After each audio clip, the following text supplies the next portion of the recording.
The head coach of the Miami Dolphins for the last several years was released last month and has filed, as of yesterday, a lawsuit against the National Football League about its hiring practices. Also, here are his attorneys, Doug Wigdor and John Alefterakis. Yes. Thank you all for coming. Yeah. And Brian, let's just jump in. We have 20 minutes here, so we will be able to cover a lot of ground, and we are delighted. You filed this lawsuit, which you are aware is obviously going to have enormous repercussions. What was the tipping point for you, through your experiences, that made you feel this was something you needed to do? Well, I mean, just, I've been on, several interviews over the years.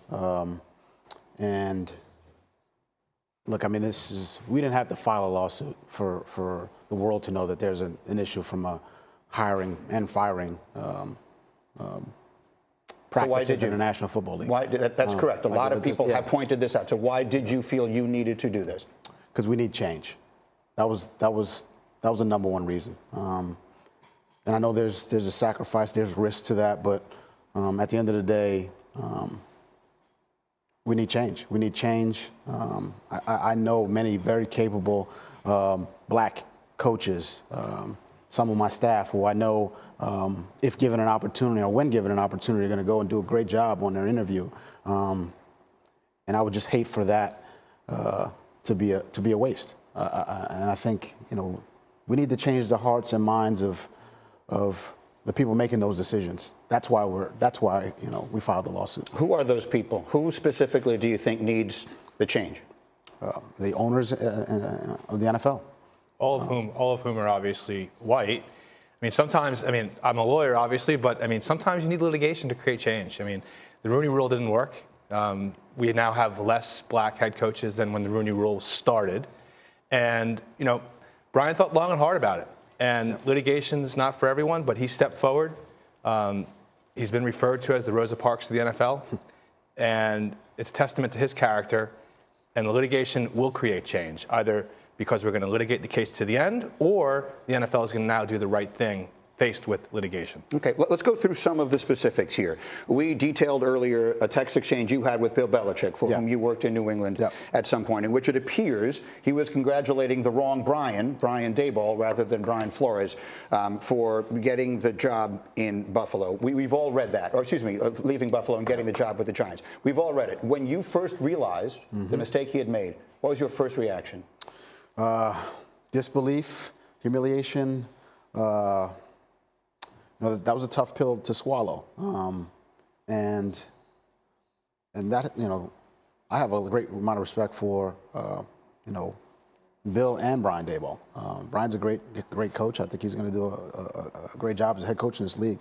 I was upset that I wasn't getting a true opportunity to show what I can do, to show what I can bring to a team, which I feel is a lot. I think that's what I've shown in my time as head coach. That's what this is all about as well. There's just not equal opportunity. This is not a knock on Coach Daboll. This is a knock on the fact that the job was promised before Coach Flores even got an opportunity. And there's backroom dealings and information that Coach Belichick knows. Why? Why is that being discussed? Why do people have this information? Why is a decorated coach like Coach Flores, humiliated into having to sit through an interview and dinner when a decision's already been made? It's worth pointing out that the Giants said in their statement that Brian Flores was a candidate for this job up to the 11th hour. What is the response to that? Notice they don't say up to the time that he actually interviewed.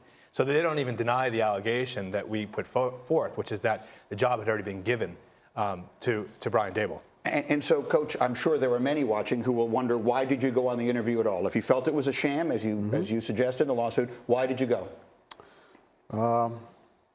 Because I believe that, innately people are good and are going to do the right thing. And there's no way to allow them the opportunity to do the right thing or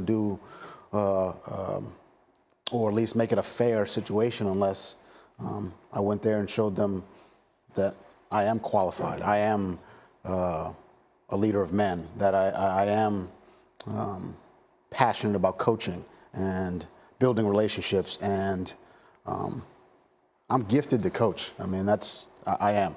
I know that, and I wanted to show them that, and I think they saw that in the interview. And Mike, one of the things that often happens when you're dealing with racial issues is people find a soft hiding place, a soft place to say, oh, you know what, Coach Flores didn't get the job because he did an interview. Maybe he took himself out of contention. And, you know, Coach Flores having to put his best foot forward and go, you know, hat in hand and just, you know, interview, knowing deep down that this job was promised elsewhere.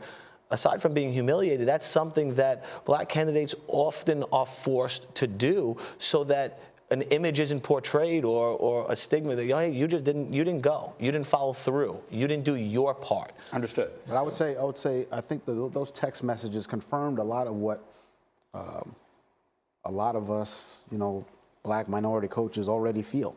That we're going into these, and they're shams. It confirmed that. There's a belief in, you know, look, that was just a mistake by Belichick. We've all sent the wrong text message to somebody.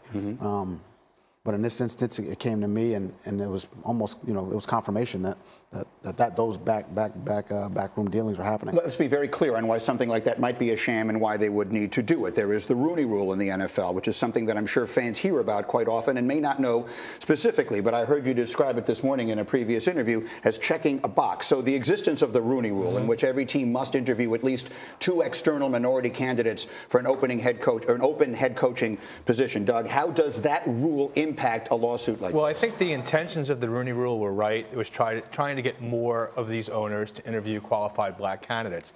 But when the team is interviewing a qualified black candidate and they've already made a decision, it shows prima facie evidence of intentional discrimination. It means that they've chosen a white candidate before they've even given the black candidate the opportunity. And it's not only for head coaching positions. What we really need to see are more black coaches doing offensive coordinator positions, defensive coordinator positions, special teams, quarterback. So that way it flows into the head coach positions. And we need more black owners. And when you talk about the Rooney Rule, it's ultimately tied to an assumption that the owners and the upper management are people who are going to do the right thing and hire based on merit and not based on someone who they're comfortable with, someone who looks like them. And you know, that's what this is about. We've listed in our complaint a list of demands that we want to see, tying, you know, hiring practices to performance. You know, hire a black coach, hire black executives, open up the process and provide objective evidence of what went into your decision-making process, so these decisions aren't done with the all-white owners in backroom dealings with people who make them feel comfortable because they look like themselves. So you're saying a level of transparency that you believe does not currently exist. So that's one of the 3 specifics that you cite here of teams. That's the New York Giants. Let's go to the job that you did get in Miami. When you were the head coach, you allege in the lawsuit that the owner, Stephen Ross, approached you about tanking games to get a better draft choice and said he would give you $100,000 for every game you lost. As you can imagine, that obviously has enormous repercussions. What can you tell me about the specifics of that offer? How specifically did he state that to you? You know, that was a conversation about not doing as much as we needed to do to win football games. You know, take a flight, go on vacation. I'll give you $100,000 per loss. Like, those are just the, you know, exact words. And it's not something, look, I deal in truth. And I say that to the players as well. I'm going to give you, you know, good news, bad news, but it's going to be the truth. It's going to be honest. And in that instance, you know, look, I came from, look, this game's done a lot for me. A lot for me personally and my family. You know, I've said this, you know, on other, you know, shows, but my parents are immigrants. I'm first generation. I grew up with, you know, in a tough neighborhood here in Brooklyn, Brownsville, where there's crime and poverty and, you know, violence.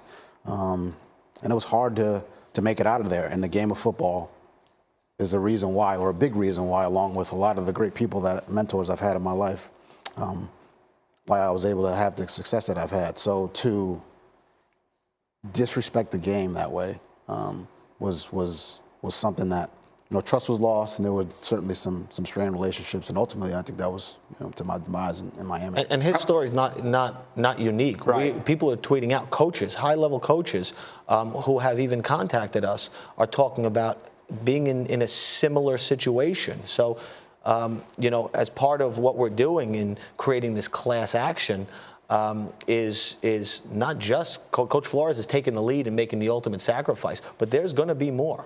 I want to make sure I'm clear here. You're saying coaches are reaching out about having been in similar situations with regard to hiring or with regard to being incentivized to lose games? Both.